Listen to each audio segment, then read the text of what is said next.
So the understanding that he had is that like the male priest is representing the logos in his maleness, and then the chalice is the body and the blood, which is the feminine that he's then lifting up, right? The logos. So and then with the female priest, he felt like there's that switch, and he even went as far as to say that can only inevitably lead to the church embracing homosexuality, because if that becomes into the central aspect of the sacrament there. So I wanted to hear it was what I think of that. Yeah. Yeah. What do you think of that one? That's hilarious. So, no, I think that the idea, that the pattern of reality is patriarchal is something like a technically true statement. It's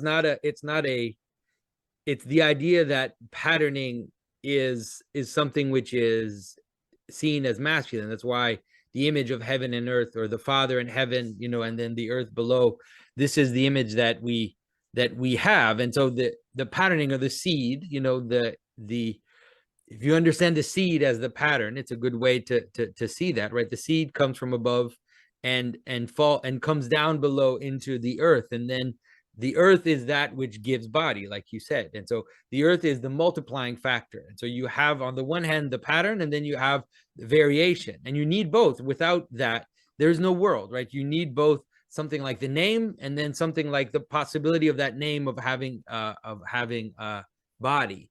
And so when you say something like the pattern of the world is patriarchal, it's not even like a, right? It's not like an arbitrary statement of power. It's just seeing how the world functions and understanding that. Now,